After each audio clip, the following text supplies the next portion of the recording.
രാവിലെ ഈ കിളി പോയാണെങ്കിൽ നിന്നിട്ട് എന്ത് ചെയ്യണമെന്ന് ആലോചിച്ചങ്ങ് കിളി പോയാണെങ്കിൽ നിൽക്കും കേട്ടോ. പിന്നെ രണ്ടാമതൊന്നും ആലോചിച്ചില്ല, ചായ ഇട്ട് കുടിക്കാമെന്ന് വെച്ചാൽ പോയ കിളിയെല്ലാം തിരിച്ച് വരട്ടെ. അങ്ങനെ ചായയൊക്കെ ഇട്ട് കുടിച്ച് അതാണ്ട് അമ്മ ഇന്നലെ ഫ്രിഡ്ജ് വെച്ചത് എന്താണ്ടൊക്കെ തപ്പിയെടുക്കും കേട്ടോ. അത് കഴിഞ്ഞ് ഞാൻ അവിയലിനുള്ളതങ്ങ് അരിഞ്ഞു. അതങ്ങ് സെറ്റാക്കി കഴിഞ്ഞ് അവിയൽ വെക്കാമല്ലോ എന്ന് വെച്ചു. ആ സമയം അമ്മ തേങ്ങ തിരികെ കേട്ടോ, അവിയലിനും എല്ലാത്തിനും ഉള്ളത്. ഗ്രീൻ പീസ് അടപ്പം ഇരിക്കുന്നത്, ഇന്നലത്തെ ചിക്കൻ റോസ്റ്റ് കുറച്ചുണ്ടെന്ന് പറഞ്ഞില്ലേ, അതൊന്നൊരിടത്ത് ചൂടാക്കി ഞാൻ ആ ഗ്യാപ്പിൽ അവിയലിനൊക്കെ അരിഞ്ഞിട്ട് ഞങ്ങൾ ദോശ ഇട്ടു. അമ്മ അവിടെ ഗ്രീൻ പീസ് സെറ്റാക്കുന്നുണ്ട്. ഗ്രീൻ പീസ് അല്ല, ചിക്കൻ റോസ്റ്റ് സെറ്റാക്കുന്നുണ്ട്. അതങ്ങോട്ട് തട്ടി മാറ്റിയിട്ട് അതിൽ തന്നെ ഇന്നലത്തെ മീൻ തോരൻ കുറച്ചിരിപ്പുണ്ടായിരുന്നേ, അതുകൂടെ അങ്ങ് ചൂടാക്കിയെടുത്തു. പിന്നെ നമ്മൾ വേവിച്ച് വെച്ച ഗ്രീൻ പീസും തേങ്ങയും കൂടെ അരച്ചിട്ട് അത് സെറ്റാക്കി. അപ്പോഴത്തേക്ക് ഞാൻ വന്നിട്ട് കാശിക്കുണ്ടി ഇന്ന് ഇട്ടുകൊണ്ട് പോകാനുള്ള ക്രിസ്മസ് സെലിബ്രേഷൻ അല്ലേ, അതങ്ങ് ഇട്ടുകൊണ്ട് പോകാനുള്ളതൊക്കെ തേച്ചെടുത്ത് വെച്ചു. ഇതാണ് നമ്മുടെ അവിയലും കുക്കറിൽ ചടപടയും സെറ്റായി.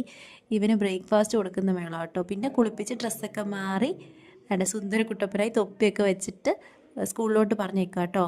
സ്നാക്സ് ആയിട്ട് മിച്ചർ ഇട്ട് കൊടുത്തു. പിന്നെ ID കാർഡ്, ലഞ്ച്, സ്നാക്സ് എല്ലാം പറക്കിയെടുത്ത് സ്കൂളിൽ പോകാൻ പോവുകയാണ്. അപ്പോൾ ഇത്രയേ ഉള്ളൂ. Tata bye, see U.